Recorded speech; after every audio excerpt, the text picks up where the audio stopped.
चलिए दोस्तों, आपका मोस्ट वेलकम हमारे चैनल में। तो क्या हाल चाल है जनाब? बढ़िया, उम्मीद करता हूँ कि सब खैरियत से होंगे।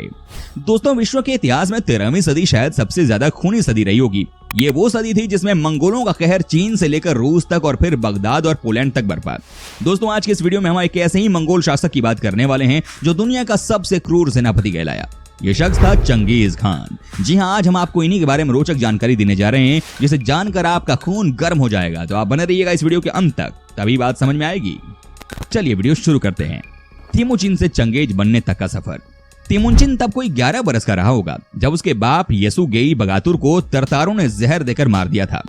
तिमुचिन जान गया था कि अगर उसे और उसकी मां को जिंदा रहना है तो बाकी की मंगोल खानाबदोश जातियों से गठजोड़ करके रहने होंगे। तिमुचिन ने जमकुआ और कैरियत नाम की जनजाति के तोगरी लड़ाकों से खून का नाता निकाल लिया था। जब मोरकित जनजाति के लोगों ने तिमुचिन की मंगेतर बोरते का अपहरण कर लिया था तो इन्हीं दोस्तों की मदद से उसने बोरते को छुड़ाया था। जवान होने पर उसने कई और जनजातियों को इकट्ठा किया और तरतारों का विनाश कर अपने बाप की मौत का बदला लिया। तिमुचिन की ताकत अब बढ़ने लगी थी। ये देखकर जमकुआ और कैरियत उसके दुश्मन बन गए। ताकत की चाह ने उन्हें तिमुचिन के हाथों मरवा डाला और फिर 1206 में मंगोलों के सभा कुरलित ने उसे अपना सरदार या कैगन घोषित कर दिया। मंगोलों के इतिहास पर सबसे मौलिक किताब a secret history of Mongol में इस घटना का जिक्र कुछ यूं है।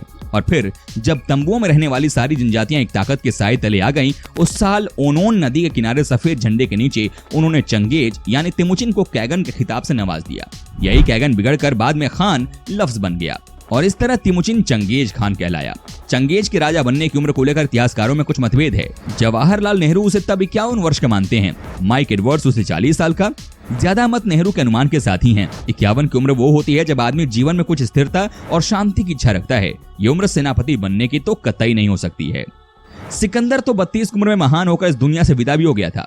जब अकबर गद्दी नशी हुआ था तो वो महज 12 साल का था। अशोक ने भी कलिंग पर कम उम्र में ही चढ़ाई कर डाली थी।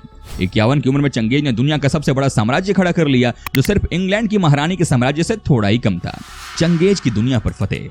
ये इत्तेफाक ही रहा कि हिंदुस्तान इस कहर से बच गया, पर आप कल्पना कर सकते हैं कि ये सब यूरेशिया के लोगों के लिए किसी प्राकृतिक आपदा जैसा रहा होगा। मानो जैसे कोई ज्वालामुखी फट गया हो, जैसे कोई भूकंप आया हो, जिसके सामने इंसान कुछ नहीं कर सकता। चंगेज के घोड़े पूरी एशिया और यूरोप के ज्यादातर भाग को रौंद रहे थे। सबसे पहले वो मंगोल के पूर्व में गया, जहां उसने चीन के किन साम्राज्यों को खत्म कर डाला। फिर उसने कोरिया जीत लिया। दक्षिण के सुंग साम्राज्य, जिसने उसकी इन जंगों में मदद की थी, उसको भी उसने तहस नहस कर डाला। बाद में चंगेज खान ने तिब्बत के तंगुतों को भी हरा दिया। मंगोलिया के पश्चिम में उस वक्त कारा खितई नाम का एक राज्य चंगेज खान के लिए मुश्किलें खड़ी कर रहा था। लिहाजा उसने पश्चिम का रुख कर लिया और यहीं से पश्चिम एशिया की तकदीर हमेशा के लिए बदल डाली। कारा खितई को हरा देने के बाद उसने ख्वारिज्म की ओर रुख किया। पहले चंगेज ने अपने कुछ व्यापारी और व्यापारी के भेष में अपने जासूस ख्वारिज्म के मोहम्मद शाह के दरबार में भेजे। ये सब सिल्क रूट से गए थे। ख्वारिज्म साम्राज्य के ओरत्रार नामक प्रांत के गवर्नर को कुछ शक हुआ, लिहाजा उसने उन सब व्यापारियों और उनके भेष में छिपे जासूसों की हत्या कर माल लूट लिया। जब चंगेज को यह मालूम हुआ तो उसने भुनभुना कर अपने राजदूत को शाह के पास भेजा और कहा कि ओरत्रार के गवर्नर को उसके हवाले किया जाए। शाह ने उस राजदूत का सर काटकर चंगेज को पेश कर दिया। उसे ये नागवार था, पर जैसा एक सेनापति को बर्ताव करना चाहिए उसने वही किया। उसने कोई हड़बड़ी नहीं की, पर बदला लेने का मन जरूर बना लिया। अच्छा दोस्तों, वीडियो में आगे बढ़ने से पहले जरिए बताइए ना कि आप हमारा वीडियो कहां से टकटकी लगाकर देख रहे हैं जनाब? बताइए जरा। बता रहे हैं? अरे वाह, क्या बात है। चलिए वीडियो में आगे बढ़ते हैं। चंगेज की सफलता के कारण। रॉबर्ट ग्रीन चंगेज की सफलता का कारण उसकी सेना की चपलता, उसके शानदार घुड़सवार और हथियार के तौर पर आग के गोलों के इस्तेमाल को मानते हैं। ग्रीन ख्वारिज्म पर चंगेज की फतह को चीनी जंग की धीरे धीरे तेज रणनीति का अंजाम मानते हैं। वहीं नेहरू ने उसके अनुशासन के साथ साथ उसकी हल्की और तेजी से काम करने वाली उसकी सेना को इस कामयाबी की वजह माना है। चंगेज का लाव लश्कर हल्का ही होता था। बर्बरता। चंगेज खान जहां भी गया उसने तबाही का ऐसा मंजर खड़ा किया कि बाद के राजा उसके खिलाफ सिर नहीं उठा सकते थे। वो खानाबदोश जिंदगी का रहनुमा था। उसे शहरों और उनकी जिंदगी से कोई लगाव न था, इसीलिए उसने शहर के शहर तबाह कर डाले। चंगेज खान का मजहब। चंगेज का मजहबों के प्रति रवैया एक जैसा था। उसकी सेना में बौद्ध, मुसलमान सब धर्मों को मानने वाले थे। उसने किसी एक मजहब को नहीं अपनाया।